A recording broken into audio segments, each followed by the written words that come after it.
Muy buenas amigos y amigas televidentes, sean todos bienvenidos nuevamente a su programa Soluciones en Síntesis. En el día de hoy vamos a conversar sobre la Constitución Dominicana y sus reformas. Para tal propósito tenemos la presencia del licenciado Luis González, quien es politólogo, internacionalista y una persona conocedora de los diversos procesos de reforma constitucional que se ha dado en la República Dominicana. Bienvenido, Luis, nuevamente a nuestro programa. Gracias por aceptar la invitación. Bueno, gracias. El honor es mío, Milton, estar en Soluciones en Síntesis, estar reflexionando con el pueblo dominicano temas tan importantes como este de la reforma constitucional, de la Constitución Dominicana y sus reformas. Exacto. Mira, Luis, hablar de la Constitución Dominicana, tal como es el tema del programa de hoy, tenemos que hablar de sus reformas. Yo quisiera que tú nos pudieses hablar un poco sobre la génesis de todo este proceso, cuántas reformas constitucionales hemos tenido y cuáles han sido, digamos, las particularidades de una y otra. Bien, la Constitución Dominicana, todos sabemos que nuestra primera Constitución con la que se organiza jurídica y políticamente el Estado Dominicano es la Constitución de San Cristóbal, del 6 de noviembre de 1844. Esa primera Constitución ha sido reformada en 36 ocasiones, entre el siglo XIX, el siglo XX y en el siglo XXI tenemos una reforma que es la del 25 de julio del 2002 que promovió el expresidente Hipólito Mejía, y nos encaminamos a la número 2 del siglo XXI, lo que sería la reforma número 37 y la Constitución número 38.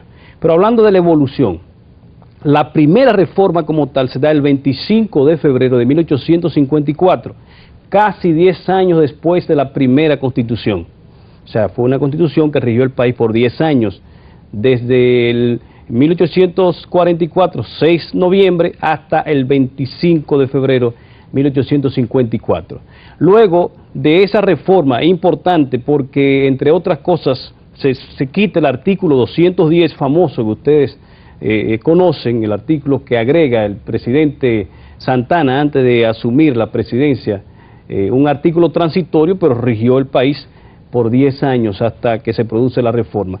Luego de esa reforma, reformas importantes que ha tenido la República Dominicana en el mismo siglo XIX, fue la Constitución de Moca, del 19 de febrero de 1858, que surgió como consecuencia de la revolución de los tabaqueros de Santiago, de esa zona del Cibao, una revolución en contra del gobierno de Buenaventura Báez.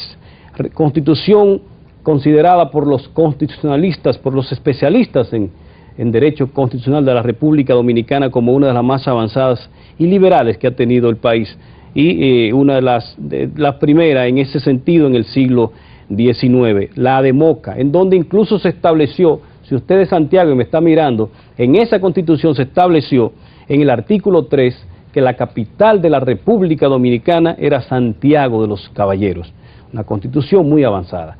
Luego otra Constitución muy importante, de una reforma importante, fue la del profesor Juan Bosch. Se le llama así porque fue promovida por el profesor Juan Bosch. Es la Constitución del 29 de abril de 1963.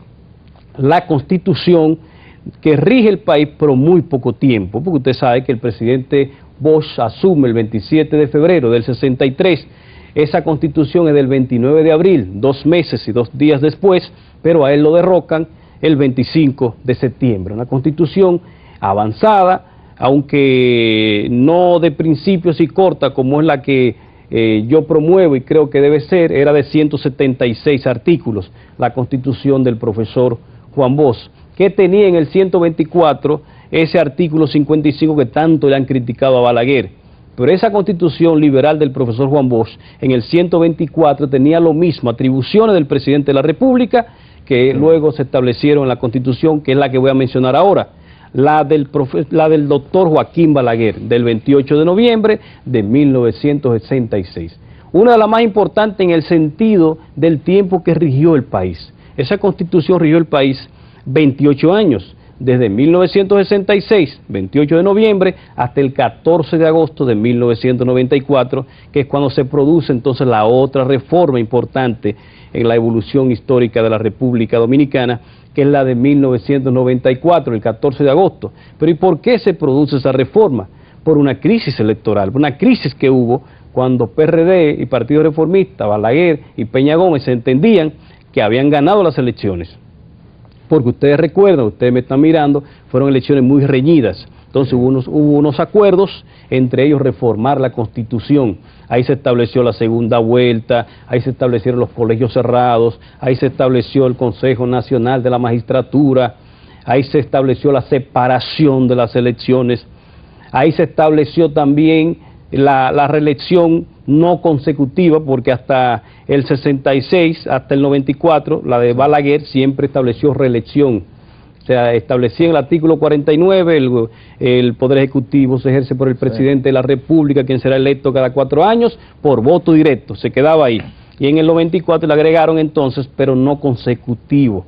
Y luego, finalmente, para terminar esta evolución, en el 25 de julio del año 2002, el presidente Hipólito Mejía promueve una reforma, sobre todo el artículo 49, para restablecer la posibilidad de la reelección consecutiva, aunque limitó a 2 periodos consecutivos. Se establecía entonces que el presidente era electo podía optar por un periodo consecutivo y nunca más optar ni por la presidencia del país.